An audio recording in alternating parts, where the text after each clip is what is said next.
ሰላም ጤና ይስጥልን ውድ ሪፖርተር ተከታታዮች የሰዓቱን ዜናዎች ቀጥዬ ያሰማችኋለሁ። በፕሪቶሪያው ስምምነት ላይ አወዛጋቢ የተባሉ አካባቢዎች በትግራይ ክልል ምርጫ ጣቢያ ውስጥ መካተታቸው ከዚህ ቀደምም የነበረ ነው ሲል ምርጫ ቦርድ አስታወቀ። ከትግራይ ጊዜያዊ አስተዳደር እስካሁን የተገኘ ምላሽ የለም ተብሏል። የኢትዮጵያ ብሔራዊ ምርጫ ቦርድ ዛሬ የካቲት 5 ቀን 2018 ዓ.ም በምርጫ ሂደት ላይ በሰጠው መግለጫ የቦርዱ ዋና ሰብሳቢ ወይዘሮ ሜላትወርቅ ኃይሉ እንደገለጹት በፕሪቶሪያው ስምምነት አወዛጋቢ ተብለው የተጠሩና በአማራና ትግራይ ክልሎች መካከል ክርክር በሚነሳባቸው አካባቢዎች የተዋቀረው የምርጫ ጣቢያ ከዚህ ቀደም በተደረጉ ምርጫዎች ላይ የተጠቀምንበት ነው ብለዋል። ከሰላምና ጸጥታ ክትትል ጋር በተገናኘ እስከ ምርጫው ዕለት ድረስ ክትትል እየተደረገ ውሳኔዎች እንደሚሰጡ የተናገሩት ዋና ሰብሳቢዋ እስካሁን ባለው ሂደት 42 የፖለቲካ ፓርቲዎች በተናጠል እንዲሁም 15 የፖለቲካ ድርጅቶች ደግሞ በጥምረትና በግንባር እጩዎችን አስመዝግበዋል ሲሉ ተናግረዋል። ለትግራይ ጊዜያዊ አስተዳደር እስካሁን በምርጫ ሂደት ከሁሉም ክልሎች የተሰበሰቡ መረጃዎችን እየጠየቀ መቆየቱን ያስረዳው ቦርዱ እስካሁን ድረስ ምንም ምላሽ ከጊዜያዊ አስተዳደሩ አልተገኘም ብሏል። ይሁን እንጂ ሁኔታዎች በፈቀዱት መጠን የምርጫ ዝግጅት ይቀጥላል ተብሏል። የኢትዮጵያ ብሔራዊ ምርጫ ቦርድ ከቀናት በፊት የእጩዎች ምዝገባ ቀነ ገደብ ላይ ማራዘሚያ ያደረገ ሲሆን በዛሬው ዕለት ደግሞ የመራጮች ምዝገባ በየካቲት 6 ይጀምራል ተብሎ የነበረ ቢሆንም ከየካቲት 28 ቀን 2018 ዓ.ም እንደሚጀምር መወሰኑን አስታውቋል። የድምጽ መስጫው ቀን በታቀደበት እንደሚቀጥልና 109 ቀናት እንደቀሩት ተገልጿል። ከዚህ ከእጩዎች ምዝገባና ከአሃዝ ጋር የተገናኘ ነው። እንግዲህ በአሁኑ ጊዜ የእጩዎች ምዝገባ እያደረጉ ያሉ 42 የሚሆኑ ፖለቲካ ፓርቲዎች በተናጠል 15 የሚሆኑ የፖለቲካ ፓርቲዎች በሁለት ጥምረትና በአንድ ግንባር በመሆን እጩዎቻቸውን እያስመዘገቡ ይገኛሉ። ስለዚህ በዚህ ደረጃ ፓርቲዎች በስፋት እየተካፈሉ እየተሳተፉ እጩዎቻቸውን እያስመዘገቡ ይገኛሉ ማለት ነው። የምርጫ ጣቢያዎችን ዝርዝር በተመለከተ ባለፈው ጊዜ ቦርዱ በጊዜ ሰሌዳው መሰረት ዝርዝሮቹን አውጥቷል። ዝርዝሮቹን ያወጣው ከዚህ ቀደም ሲጠቀምበት በነበረበት ዝርዝር ነው። 6ኛውንም ከ5ኛውም ሀገራዊ ምርጫ ሲጠቀምባቸው የነበሩትን የምርጫ ክልል የምርጫ ጣቢያ አደረጃጀት ነው ያወጣው። በዚህ መነሻ ይፋ ያደረገው የምርጫ ክልሎችና የምርጫ ጣቢያዎች ዝርዝር ናቸው። በሌላ በኩል ከትግራይ ክልል ምንም አይነት ምላሽ አላገኘንም እያላችሁ ይሄ እንዴት መረጃ ወጣ?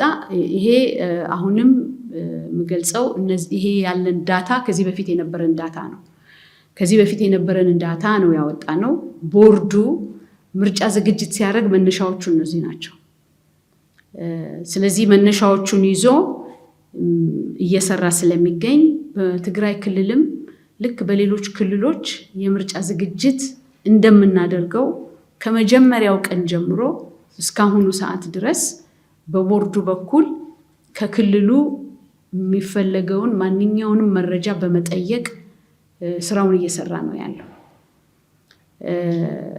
ለመግለጽ ያህል የምርጫ ጣቢያዎች እንዲከፈቱልን፣ ቦታ እንዲዘጋጅልን፣ የምርጫ ክልል ቅርንጫፍ የምርጫ ክልል ጽሕፈት ቤቶቻችንን ለመክፈት እንድንችል፣ ምርጫ አስፈጻሚዎችን ለመመልመል ፈተና ለመስጠት እንድንችል፣ የፈተና ሴንተሮች እንዲሰጡን ለማድረግ፣ የጸጥታ ሁኔታ ሪፖርት፣ የተፈናቃዮች ሪፖርት፣ ይህንን ሁሉንም ክልሎች የምንጠይቃቸውንና ሌሎቹ ክልሎች ሙሉ በሙሉ ምላሽ በመስጠታቸው ያን መሰረት አድርገን እያዘጋጀን ያለብንን ምርጫ ሂደት ተከትለን የጠየቅነው።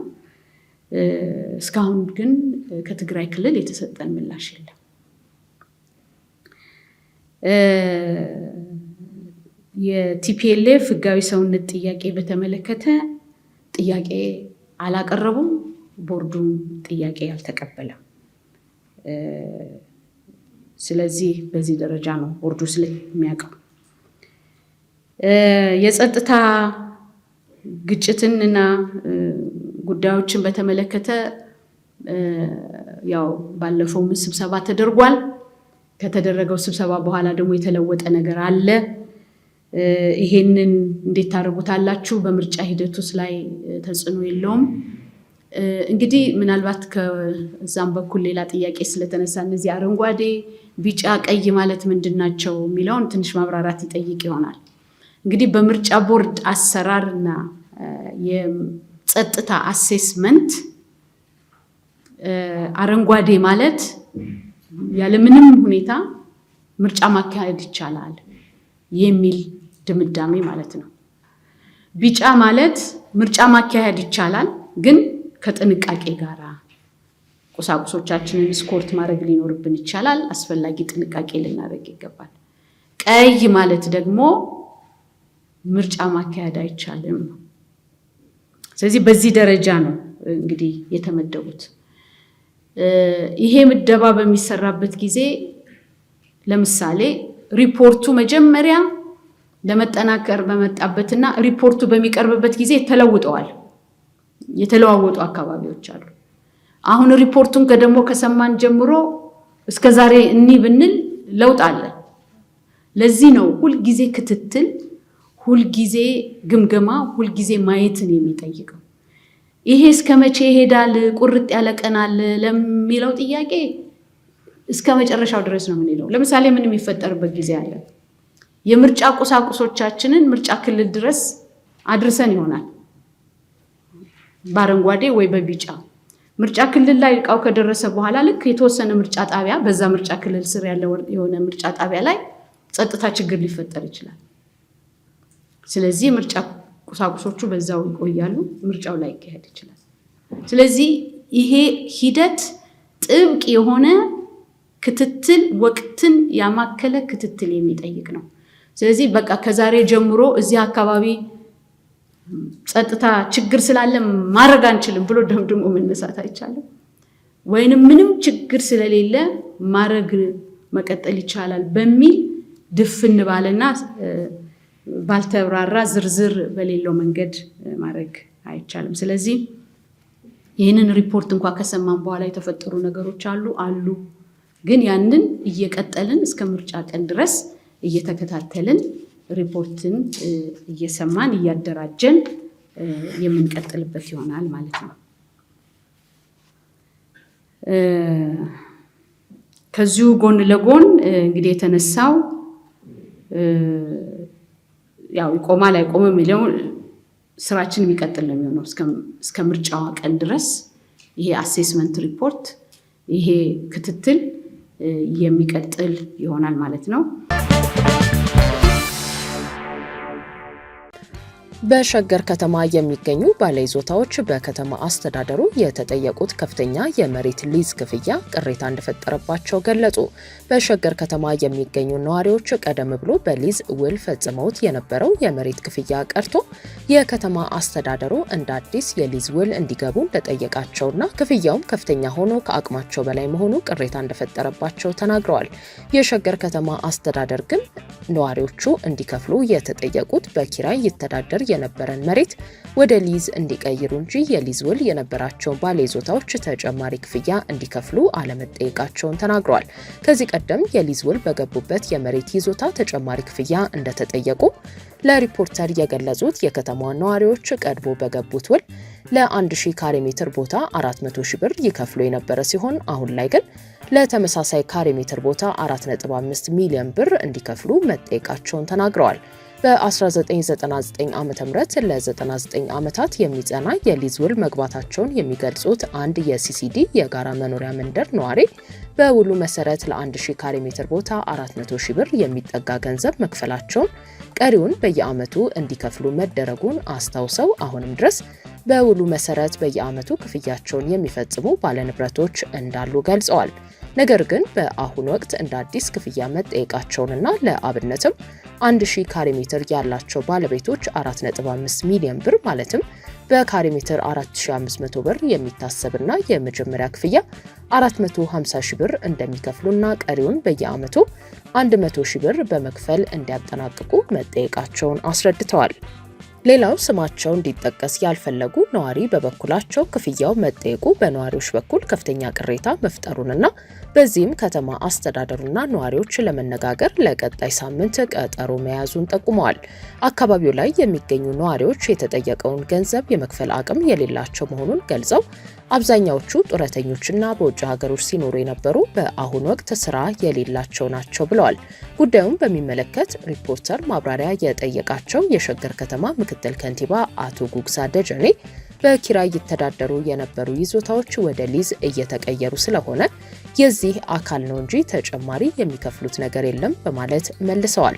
ወደ ሊዝ የመቀየሩ ሂደት በሁሉም የሸገር ከተማ ስር በሚገኙ መሬቶች ላይ ተግባራዊ የሚደረግ መሆኑን የገለጹት ምክትል ከንቲባው የሊዝ አዋጅ ቁጥር 721/2004 በኪራይ የሚተዳደሩ መሬቶች ሁሉ በሂደት ወደ ሊዝ እንዲገቡ በሚያዘው መሰረት ተግባራዊ እየተደረገ የሚገኝ መሆኑን ተናግረዋል። አሁን እንዲከፍሉ የሚጠየቁትን ቤቶች የገነባው የሪል ስቴት አልሚ ነው ወይንስ ቤቶቹን የገዛው ባለ ይዞታ ነው በሚል ሪፖርተር ላቀረበላቸው ጥያቄ ሲመልሱ ገዢው ባለቤቱ ነው የሚከፍለው በማለት የመለሱ ሲሆን ከዚህ ቀደም የሊዝ ውል ያላቸው በውላቸው መሰረት እንዲቀጥሉ እንደሚደረግ አስረድተዋል። ከሊዝ አዋጁ በፊት መሬቶች ሲሰጡ የነበረው በኪራይ መልክ እንደነበርና በማዘዋወሩ ሂደት የሚከፍሉት ገንዘብ መጠን በመሬቱ የአገልግሎት አይነትና በከተማው የቦታ ደረጃ መሰረት የተለያየ እንደሚሆን ገልጸዋል። ግብጽ በአፍሪካ ህብረት ወታደራዊ ተልዕኮ ስር በሶማሊያ አስተዋጽኦ ለማድረግ የምትጠቀምባቸውን የጦር መሳሪያዎች ይፋ አደረገች። ግብጽ የአፍሪካ ህብረት የሶማሊያ የድጋፍና የማረጋጋት ተልዕኮ ኤዩሶም ስር በሶማሊያ ለሚደረገው ሰላምን የማስፈን አስተዋጽኦ ወታደራዊ ኃይሏንና መሳሪያዎችን ይፋ ማድረጓ ተሰምቷል። ግብጽ ይህን ይፋ ያደረገችው የሶማሊያ ፕሬዝዳንት ሐሰን ሼክ መሐመድ በቅርቡ በግብጽ ካይሮ ጉብኝት ባደረጉበት ወቅት ሲሆን መሳሪያዎቹ ይፋ በተደረጉበት መርሃ ግብር ዘመናዊ ተዋጊ አውሮፕላኖችና ለውጊያ የሚያገለግሉ የጦር መሳሪያ የተገጠመባቸው ተሽከርካሪዎች ይፋ ተደርገዋል። የካይሮ ምንጮችን ዋቢ አድርጎ የዘገበው የዜና ምንጩ የግብጽ ወታደራዊ ባለስልጣናት በሶማሊያ ከሚደረገው የጦር ኃይልና መሳሪያ አሰፋፈር ጋር ተያይዞ ተደጋጋሚ የክትትል ስራ መስራታቸውን ጠቅሶ የተወሰኑ የጦር መሳሪያዎችን ወደ ሶማሊያ እንዲገቡ መደረጉን ጠቁሟል። ግብጽ ከሶማሊያ ጋር ሰፋፊ የጸጥታ ጉዳዮችን ያካተተ ወታደራዊ ስምምነት ያደረገች በመሆኑ የአልሸባብን አሸባሪ ኃይል የማጥፋት እንቅስቃሴ አካል እንድትሆን እንደሚጠበቅ ያመለከተው ዘገባው ግብጽም ይህንኑ ግንኙነት እንደ ወሳኝ ስትራቴጂ እንደምትመለከተው ጠቁሟል። ግብጽ ከኢትዮጵያ ጋር የገባችበት ዲፕሎማሲያዊ ውጥረት በተባባሰበት በዚህ ወቅት ይኸው እርምጃ ግብጽን ለመጀመሪያ ጊዜ ከኢትዮጵያ ጋር ቅርበት ያለው ቦታ እንድትይዝ አስችሏታል ተብሏል። ሶማሊያ በበኩሏ ከግብጽም ሆነ ከኢትዮጵያ ጋር ያሏት ግንኙነቶች እንደተጠበቁ ቢሆኑም በቀጠናው ተለዋዋጭ ሁኔታ ሳቢያ ምን ያህል ጊዜ በዚህ ሁኔታ ልትቆይ ትችላለች የሚለው ጉዳይ አጠያቂ እንደሆነም ተመላክቷል። በተለይም በቅርቡ ሶማሊላንድ ከእስራኤል የሀገርነት እውቅና ካገኘች እንዲሁም የሶማሊያና የተባበሩት አረብ ኤምሬቶች ግንኙነት ከሻከረ ወዲህ ስጋት መጫሩን የተጠቆመው ከቀናት በፊትም የቀጠናው እንዲሁም ዓለም አቀፍ መገናኛ ብዙሃን ኢትዮጵያ ከተባበሩት አረብ ኤምሬቶች ጋር በመተባበር ለሱዳን ፈጥኖ ደራሽ ኃይሎች ስልጠና እየሰጠች ነው የሚሉ ክሶችን የያዙ ዘገባዎችን ማውጣታቸውን ጠቅሶ ከኢትዮጵያ መንግስት በኩል ግን እስካሁን የተባለ ነገር እንደሌለ አክሏል። ውድ ሪፖርተር ተከታታዮች የሰዓቱ ዜናዎቻችን እነዚህ ነበሩ። ስላደመጣችሁን ከልብ እናመሰግናለን።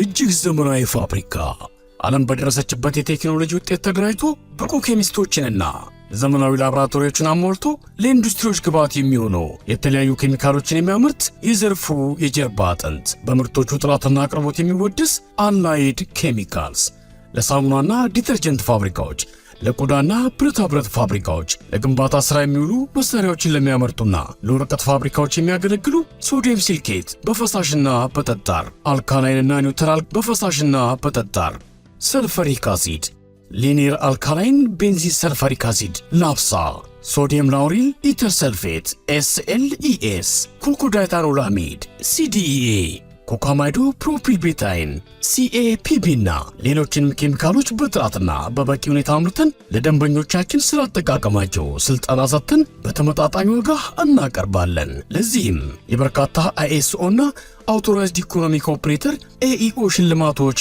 ባለቤት ነን። አላይድ ኬሚካልስ